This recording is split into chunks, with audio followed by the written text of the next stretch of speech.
mic is on and all of that, so that's good. This one definitely hooked me. Rumors start going around and people are keeping secrets and I can't. It's just the story time. Stressful. Hello and welcome to the Ellenmade Book Club. Today I'm doing my October reading wrap-up and I'm very excited because I finally had a decent reading month. So I've had a couple of rough months in terms of my reading and just reading kind of heavy books and not getting through a lot of books, and that's not necessarily important, but it is kind of an indicator to me that I'm not really enjoying my reading as much as I would like to. So in October I decided to give myself some more space for mood reading and just allowing myself to DNF books a bit more, or like try books that weren't on my TBR necessarily, or that weren't for a specific thing. So yeah, that's been going really well for me and I have really enjoyed my reading this month. I think I finished 7 books this month and started a couple more that I haven't finished yet, and some that I might not, and yeah, we'll get into all of that when we get there. The first book I finished was The Gilded Cage by Lynette Noni, and this is the second part in the Prison Healer series, so I'm not going to go into too much of the plot because I don't want to spoil the first book. I read the first book in physical form. I have it on my shelf. It wasn't like a mind-blowing experience, and so I didn't want to buy parts 2 and 3 necessarily before I had read them. So I decided to listen to this on audiobook, and that worked out very well. I like the narration of it. It's very neutral narration, which I prefer. Like still with some different voices and things, but it's just one narrator and it's not super performative. It's just reading it out basically. What I will say is that it's very consistent. So if you have read and enjoyed the first book, I think you will like the second book as well. The writing style and the characters and the sort of level of complexity is very much the same throughout, so it's very consistent.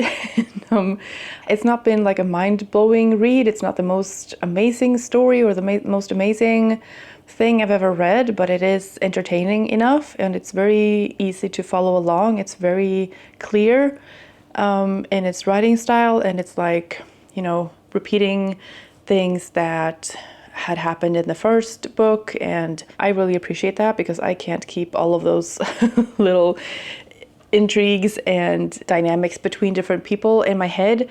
So I really appreciate just that little reminder. It just makes it easy to follow along. It's also never too explicit. Like there are some serious themes and topics in terms of like violence or drugs and things like that, but it's not ever like too graphic or like disturbing in any way. No one's gonna get like horrible images in their head or anything like that. So yeah, I appreciate the level of complexity and depth in this story. I think it's enjoyable enough and it's entertaining and it's not making me feel bad in any way. It's just it's just a story time. I think I gave the first book, Prison Healer, 4 stars, and I'm giving The Gilded Cage 4 stars as well. I think it's very consistent. It's enjoyable, entertaining, and yeah, really enjoying it. The next book I started was Mink River by Brian Doyle, and this was a recommendation from Melinda at Web of Stories. Not a personal recommendation, but just a book that she has talked about a lot on her channel and that she likes. I got that from my library, so I read it as a physical book, but I don't have it because I had to return it. And I got about halfway in that, and it was it's a different reading experience, and that's something that I can appreciate and enjoy. At the moment when I read it, it felt a little bit like I felt like I wanted it to progress faster, and it's not a book that you can really rush through, but I got the sense that it's like building up to something, and so I want to finish that, and hopefully I can get it back in December maybe and keep reading it then. Yeah, that's half a book I kind of read. The next book I finished was another audiobook, and that was Remarkably Bright Creatures by Shelby Van Pelt. and I really enjoyed this story. I had a lovely time listening to it. I wasn't sure what to expect going into it. I knew that there was going to be a woman in her 60s, I think, somewhere around there, who works at an aquarium where there is an octopus, and some of the chapters in the book are written from this octopus point of view. His name is Marcellus and the woman's name is Tova. I had heard a lot of good things about it, but I was still like, what is the story? I wasn't very intrigued, and I think that the story was kind of slow for me at first. I've just been in a headspace where I would have preferred something more fast-paced, something hooking me and something like really intriguing. But this was more like a balm for the soul, and there also is a mystery aspect to this book, which I don't know if many people mention, but I did find that very intriguing and very beautifully done. And yeah, it's a very lovely story. I think what made me a little bit skeptical towards it was the fact that it sounded like there were only these two characters, only Tova and Marcellus. And like there are more characters in this book. There's a whole nother storyline about a young man called Cameron, and there are family and friends and like people in the town and things like that. So there are a lot of different relationships and dynamics and people doing stuff. And so yeah, that made it more interesting to me, I guess. So I think that I would have been more intrigued from the start if I had known that. So I'm mentioning that in case that's true for someone else as well. What I liked about this story was the writing. I thought was good. The characters I thought were well written, and even if like I didn't agree with every single thought they had or like every kind of behavior that they had, I still think that they were very believable and I could empathize with them and understand their perspective, and it all made sense to me. And just the way the story was crafted, I thought was very well done as well.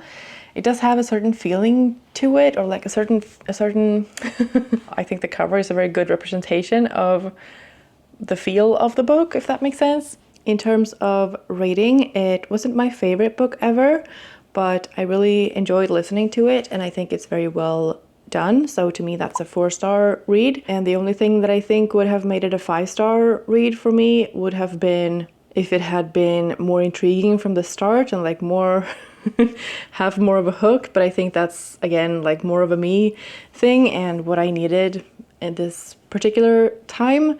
Highly recommend if you haven't read it already. The next book I finished was another audiobook, and this one definitely hooked me right from the start. And it is only available on audiobook, I think, and it's quite short, so this was the perfect read for me this month. I think Laura at Book Lover Laura mentioned this on her channel, and it sounded intriguing to me, and I had it available on audiobook, so I decided to give it a try, and I really liked this one. It has some problems, but overall it was a very engaging story, and that was One of Our Own by Lucinda Berry. We follow a woman who volunteers at a crisis hotline, and so she gets a call from a young girl who has been assaulted, and that assault has been recorded, and then that video of it has been spread all over her school. Right from the start in this story, we listen in on the phone call. So the phone call is kind of enacted. The girl sounds very distressed and sad and angry and scared and all of that. So in this case, that kind of narration worked very well. And then we follow the woman as she tries to help this girl. And it also turns out that the girl goes to the same school as her son.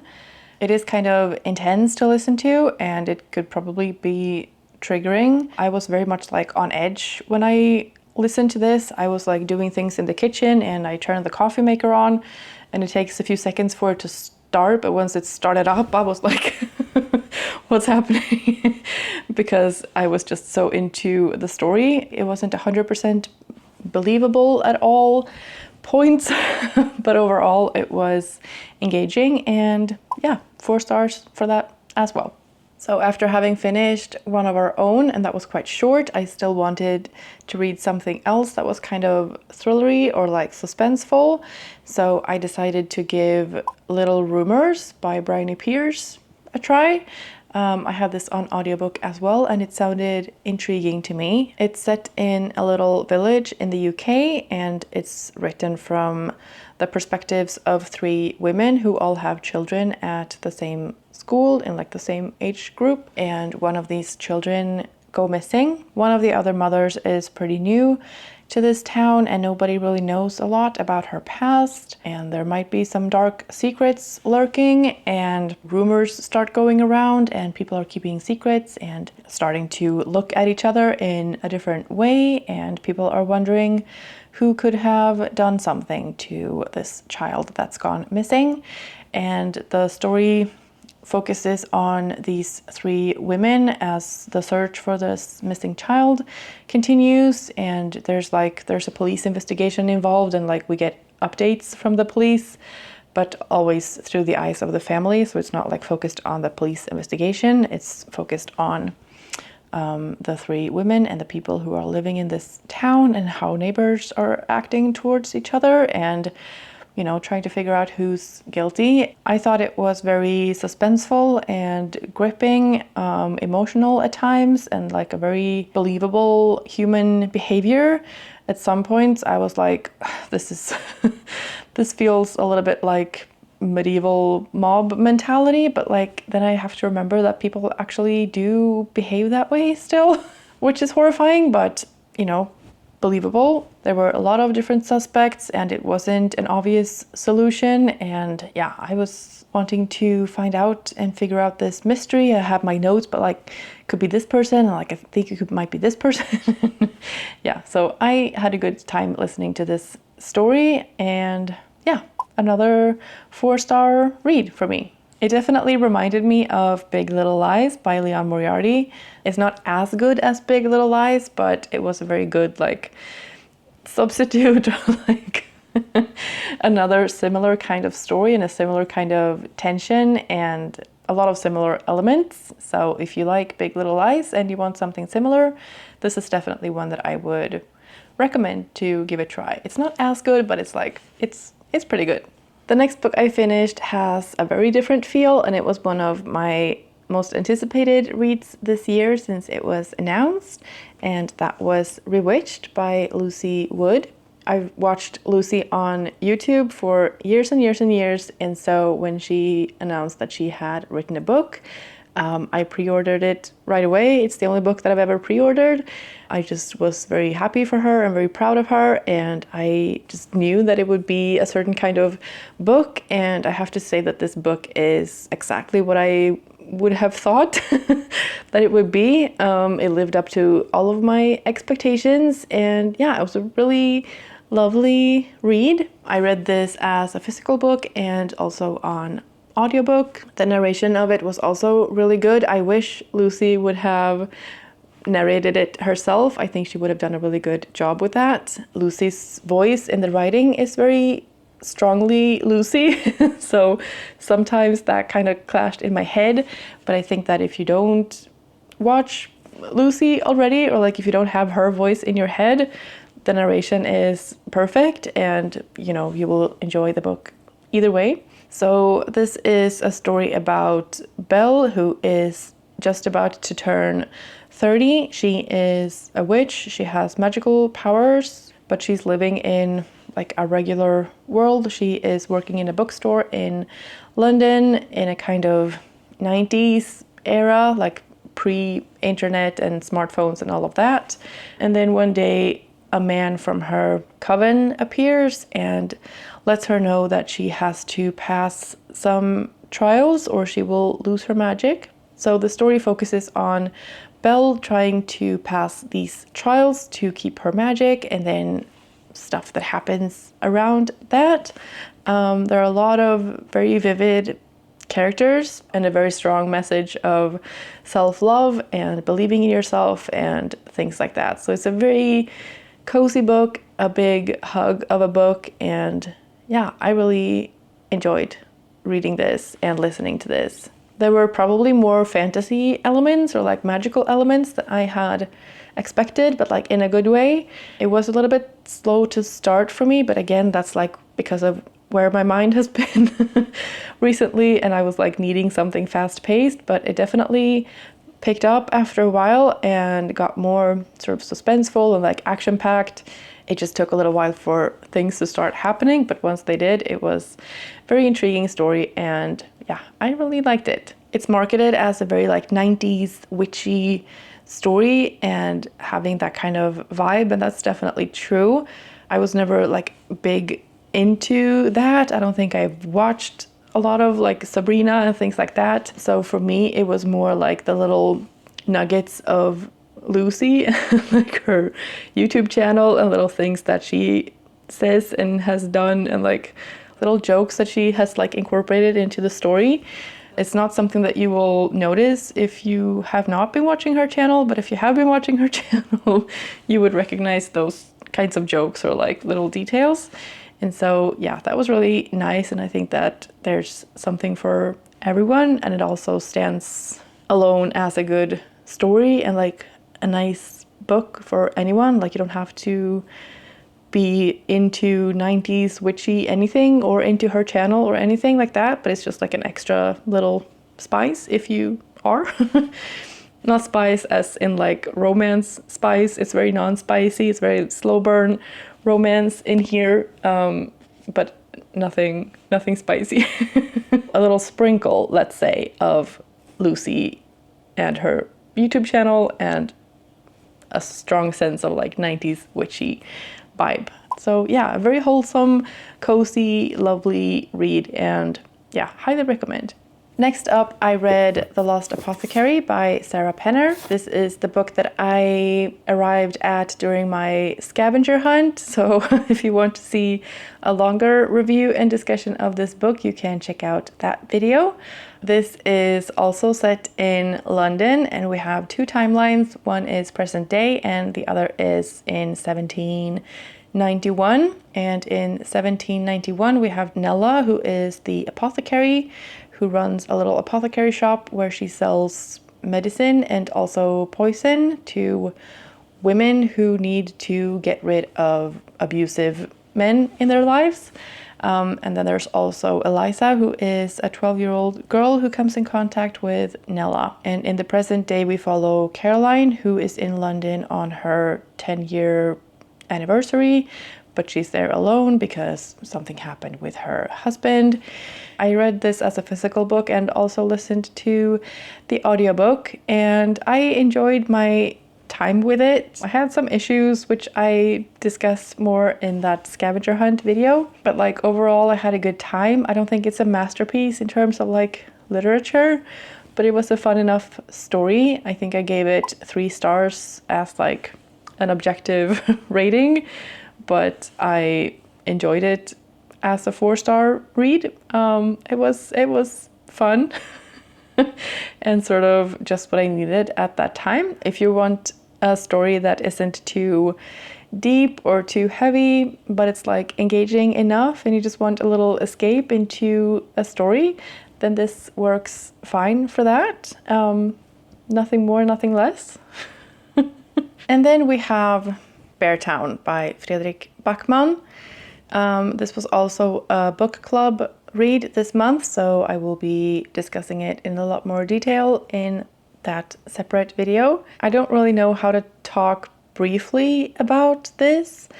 It's about a small town in Sweden where there is a hockey team and not much else. This hockey team is very important for everyone, and everybody is sort of affected or influenced by this hockey team in one way or another. There's also a crime that happens in this story, and we follow a lot of different characters in this town.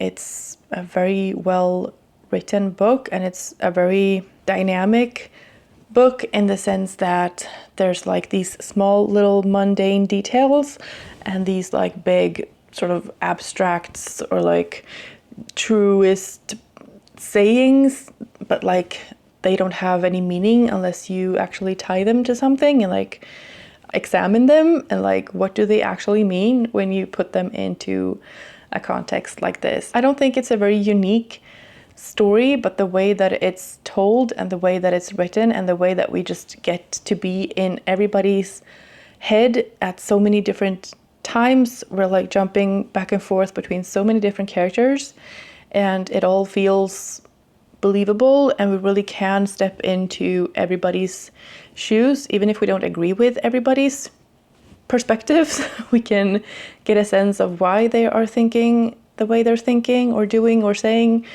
what they are doing or saying. And so I just think that is so masterfully done.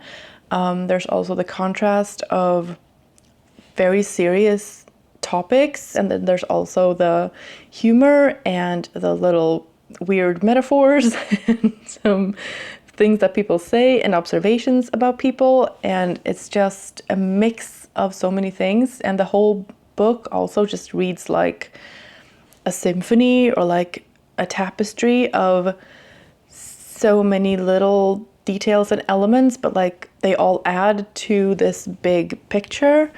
It's intricate and complicated, but it's also very simple and like to the point. So I don't know, I think there's so many different contrasts and dynamics in this book, and that's what makes it so good. And then there's also the messaging of the story, which I don't want to get into because I don't want to spoil it if you haven't read it. A lot of emotions reading this, lots of people to be angry at, and lots of people to love, and people who just melt your heart and are heroes in this story. And yeah, it's just a very human book, I think. It just describes human thinking and behavior so well, and it also brings a lot of empathy and like understanding, and like, yeah, even if we don't agree with certain things, understanding is always a good thing, I think, because there's no way to bring about better behavior if you don't understand why people are doing things that are not maybe the best. I'm looking forward to reading Us Against You in November, and then The Winners in December, which are also book club reads. So if you're at all interested in reading these books and discussing them along with other people, then you're very welcome to do so. Easy 5 stars, read it if you haven't, and yeah, looking forward to reading the rest of this series in the coming 2 months. Next, I have 3 audiobooks that I started listening to, but that I probably won't continue listening to, but that I do want to read. I just didn't like the narration of them. The first one I've already mentioned in a previous video, and that is End of Summer by Charlotte Philby. I'm really intrigued by that story still, and I would like to finish it, but it's just that one of the narrators, I can't. And then the next one is The Other Side of Night by Adam Hamdy. I really wanted to read this, but I only made it like a few minutes on the audiobook. I listened to it in the car, and it would have been impossible for me to listen in the car because it was so up and down. Like 1 minute the narrator was almost whispering and it was super slow, and then he would be like screaming and talking really fast, and I'm just like, I can't keep adjusting the volume all the time, and I can't almost hear what you're saying when you're talking so fast. And it was just, I don't understand why at all. Maybe it wasn't that extreme to someone else, but I'm very sensitive to the narration, and I would much prefer a kind of monotonous or like neutral way of narrating. You can have a melody in the sentence and all of that, but you don't have to like change up the rhythm or the tempo that much. Like, I would much prefer you just read it as I would read it in the text. I wouldn't suddenly go like this when I was reading a physical book, so I don't understand why it's like that on an audiobook. So anyways, disappointing narration, but I would still like to read that story. And then there was also Pink Glass Houses by Asha Elias, and that was also mentioned, I think, by Laura at Book Lover Laura. And it was a kind of Big Little Lies-esque parents and children at a school, and I think this was set in Miami and a lot of rich people. I didn't get very far into this, unfortunately, because again, a narrator that I just can't stand listening to. I realized when I heard her voice that it was the same narrator who narrated Yellowface by R.F. Kuang, and it just triggered all of my emotions from Yellowface when it was just so whiny and sort of sarcastic tone, whatever she says, and it's also very like full force in her voice all the time. It's like always on blast, and I can't, it gets my heart rate up. It stresses me out. I can't listen to that. And so even if a character is that way, I don't want to have to feel it more than from the words. I don't need the narrator to be stressful. So anyways, those are 3 stories that I would love to read, but I can't listen to the audiobooks, sadly.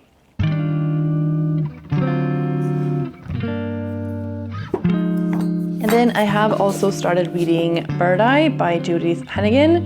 This is lovely so far. It's very intriguing and very subtly suspenseful, sort of. It's kind of mysterious. Something is starting to stir, and yeah, I'm very intrigued still. I'm about a third of the way in, I would say. It's not very fast paced, but I'm still intrigued by it. So this is one that I will keep reading. And then I have my November TBR of like 10 books or something, because I wanted to participate in Neurovember by Cat at Curious Cat, and you can watch my TBR video to find out which books I'm reading for that. And then I also had 2 library books come in that I was like in queue for. So I only have these for 2 weeks, and so now I don't really know how to prioritize anymore. The first one is One Dark Window by Rachel Gillig. Sounds very intriguing to me. It's like fantasy, and there's also like tarot involved in the magic system. I don't know. It sounds intriguing to me. And then the other book that came in was I Who Have Never Known Men by Jacqueline Hartman. This was one of the books that I mentioned in my anticipated reads tag video, which you can also watch if you haven't seen that. And this is quite short, so I'm hoping I can squeeze this in. This one is a little bit longer, but not like too long still. 400 pages. I already have a lot of books to get to this month, so we'll see. So those were all of the books that I read in October. Overall, I'm very happy with the amount of books I got through, and they were all very enjoyable and all books that I could recommend. I had a really good reading month, finally, so I'm very happy about that. I'm very happy to have had some time to just pick up whatever. I feel like I should have picked up the books that I was most excited for, but it's also nice to just be able to pick up something that doesn't matter that much. It's not that important. It's just a book, and if you enjoy it, you enjoy it, and if you don't, you can put it down, and it's not a big deal. That was a very good decision of me, and happy about reading again, so that feels really nice. I hope you've had a good reading month too, and that you're also feeling happy about your reading. I would love to know what your favorite book from October was, and if there's one book in particular that you're looking forward to reading in November. Thank you so much for watching this video. I really appreciate it. I hope you're having a fantastic day, and I will see you in the next one. Bye.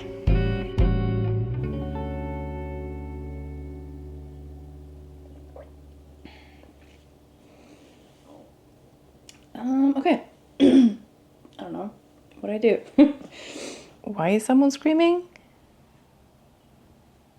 Okay, my socks are weird. Anyways.